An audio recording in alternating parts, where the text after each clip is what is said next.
اس کائنات میں موجود آدھے حسن کے مالک یوسف علیہ السلام کی روح کب اور کیسے قبض کی گئی؟ یوسف علیہ السلام کی وفات کے بعد مصری اور اسرائیلیوں کے درمیان کس بات پر اختلاف ہو گیا تھا؟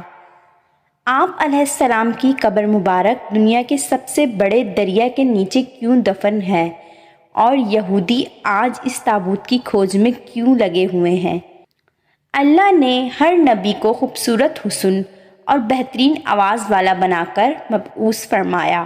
حضرت یوسف علیہ السلام کو خوبصورت حسن سے نوازا گیا تھا، یعنی حضرت محمد صلی اللہ علیہ وآلہ وسلم کے حسن کا آدھا حسن اللہ نے حضرت یوسف علیہ السلام کو عطا کیا تھا۔ یوسف علیہ السلام کا قصہ قرآن مجید میں موجود سب سے طویل قصہ ہے کہ کس طرح ان کے سوتیلے بھائیوں نے آپ کو حسد کی بنا پر کنویں میں پھینک دیا اور آپ کو مصر کے بازار میں بطور غلام بیچ دیا گیا، اور عزیز مصر کی بیوی نے آپ کو جیل میں قید کروا دیا۔ لیکن ان تمام مصائب و مشکلات اور آزمائشوں کے باوجود حضرت یوسف علیہ السلام ایک دن مصر کے طاقتور حکمراں کے عہدے تک پہنچ گئے۔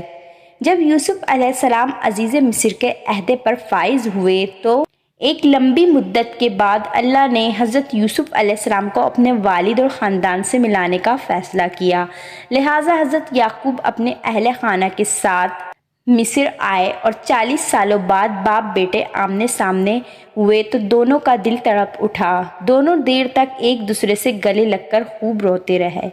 روایتوں کے مطابق حضرت یوسف علیہ السلام کے پورے خاندان یعنی بنی اسرائیل، آپ کے 11 بھائی، ان کی اہلیاں، بچے اور حضرت یعقوب کے پورے پوتے پوتیاں سب نے مصر میں آ کر سکونت اختیار کر لی تھی، اور مصر کے بادشاہ نے بنی اسرائیل کو زمین کا ایک ٹکڑا عطا کیا تھا جہاں انہیں آباد ہونے کی اجازت ملی۔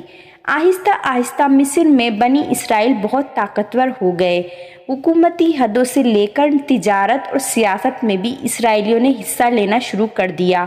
جب حضرت یوسف علیہ السلام کی عمر 100 برس ہوئی اور حضرت یعقوب 147 برس کے ہوئے تو اللہ کا حکم ہوا کہ حضرت یعقوب کی روح کو قبض کر لیا جائے، لہٰذا ملک الموت نے حضرت یعقوب کی روح کو قبض کر لیا۔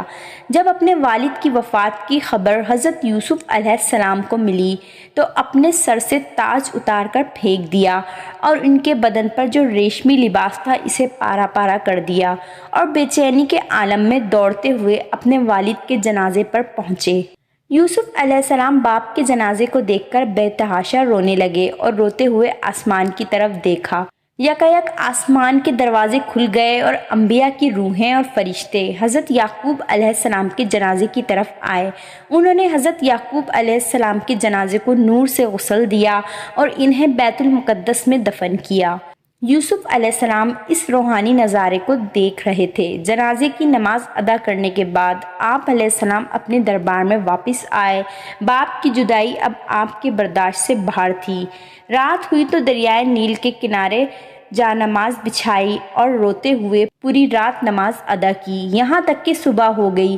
اس وقت جبرائیل علیہ السلام نازل ہوئے اور حضرت یوسف علیہ السلام سے فرمایا، اے یوسف، آپ کے والد کی عمر تمام ہو چکی تھی، اس لیے خداوند نے انہیں اپنی طرف بلا لیا، لیکن ابھی آپ کا وقت نہیں آیا ہے، لہٰذا اپنے رب کی عبادت کیجیے اور اس زندگی کو آخرت کے لیے مزین کر لیجیے، کیونکہ موت کا وقت آ گیا تو مہلت نہ دی جائے گی۔ یوسف علیہ السلام نے والد کی وفات کے بعد پھر سر پر کبھی تاج نہیں رکھا، نہ کبھی مسکرائے، اور ہر رات دریائے نیل کے کنارے جا کر خدا سے مناجات کرتے۔ اس طرح 20 سال گزر گئے، یہاں تک کہ ایک رات حضرت یوسف علیہ السلام نے خواب میں دیکھا کہ ان کے والد یعقوب اور دادا اسحاق علیہ السلام ان سے کہہ رہے ہیں کہ اے یوسف، اب ہمارے ملنے کا وقت قریب آ چکا ہے، 3 دنوں کے اندر ہماری ملاقات ہوگی۔ روایت ہے کہ یوسف علیہ السلام نے ان 3 دنوں میں باپ کو دیکھنے کی خواہش میں اتنی گریہ وزاری کی کہ ان کے والد حضرت یعقوب علیہ السلام نے بھی ان 40 سالوں میں اتنی گریہ وزاری نہیں کی ہوگی جب وہ یوسف علیہ السلام سے دور تھے۔ پس تیسرے دن ملک الموت نے اور یوسف علیہ السلام سے فرمایا، اے یوسف، آپ کی مدت ختم ہو چکی ہے اور آپ کے آباء و اجداد آپ کے منتظر ہیں۔ لہٰذا یوسف علیہ السلام نے سر تسلیم خم کیا اور ملکن موت نے ان کی روح قبض کر لی۔ جب یوسف علیہ السلام کی روح جسم سے جدا ہو رہی تھی تو بھائیوں نے گریہ وزاری کرنا شروع کر دیا۔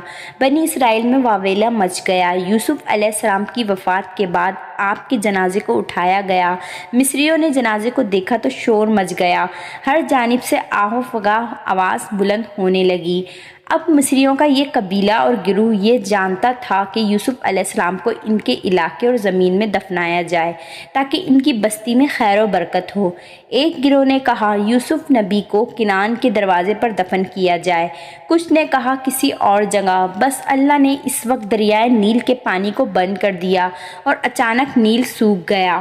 لہٰذا اللہ کی اس قدرت سے اہل مصر سمجھ گئے کہ یوسف علیہ السلام کے جسم مبارک کو نیل میں دفن کرنا چاہیے تاکہ دریا کا پانی آپ کی قبر مبارک کو چھو کر گزرے اور تمام مصر والے اس پانی سے برکت حاصل کر سکیں۔ چنانچہ یوسف علیہ السلام کے جسم مبارک کو سنگ مرمر کے صندوق میں بند کر کے دریائے نیل میں دفن کیا گیا۔ روایتوں کے مطابق جب ایک عرصے بعد بنی اسرائیل فرعون مصر کے غلام بن گئے تو موسیٰ علیہ السلام کی رہنمائی میں انہوں نے مصر سے ہجرت کیا، لیکن ہجرت کے دوران موسیٰ علیہ السلام راستہ بھول گئے اور بنی اسرائیل نیل کے قریب بھٹکنے لگے۔ بنی اسرائیل نے بہت کوشش کی لیکن انہیں صحیح راستہ نہ ملا۔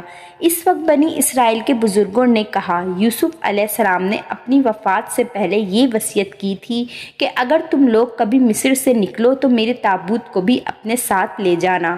جب تک آپ یوسف علیہ السلام کی لاش مبارک کو اپنے ساتھ نہ لے جائیں گے راستہ نہیں ملنے والا۔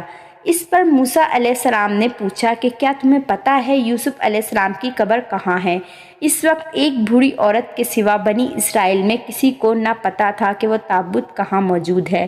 لہٰذا وہ بڑھیا حضرت موسیٰ علیہ السلام کو ایک جھیل کے پاس لے گئی جس کے پانی کا رنگ عجیب و غریب تھا۔ بڑھیا نے کہا اس پانی کو نکال دو۔ جب ایسا کیا گیا تو زمین نظر آنے لگی۔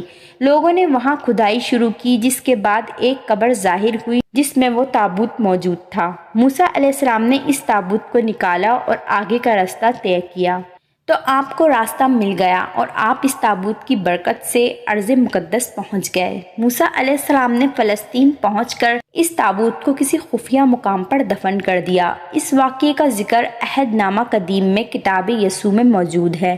اسی طرح یہودیوں کی ایک مقدس کتاب GBC سرا میں بھی اس قصے کا ذکر آیا ہے۔ موسیٰ علیہ السلام نے اس تابوت کو لوگوں سے چھپا کر کسی نامعلوم جگہ پر کیوں دفن کیا تھا، اس کا علم صرف اللہ کو ہی ہے اور اس کے پیچھے کیا حکمت پوشیدہ ہے یہ کوئی نہیں جانتا۔ فلسطین کے مغربی کنارے پر ایک شہر آباد ہے جس کا نام نابلس ہے۔ نابلس کے واقع ایبل پہاڑی کے قریب ایک مقام ایسا ہے جس پر 50 سالوں سے اسرائیلی یہودیوں اور فلسطین مسلمانوں کے درمیان ایک جنگ چھڑی ہوئی ہے۔ یہودیوں کے مطابق نابلس کے اس مقام کو جسے وہ مقام یوسف کہتے ہیں ایک مقدس جگہ ہے جہاں یوسف علیہ السلام کا مزار ہے۔ دوسری طرف علی حرات اور ابن بطوطہ جیسی مسلم محققین نے بھی ہیبرون اور نابلس کو ہی وہی مقام قرار دیا ہے جہاں یوسف علیہ السلام کا مزار ہے۔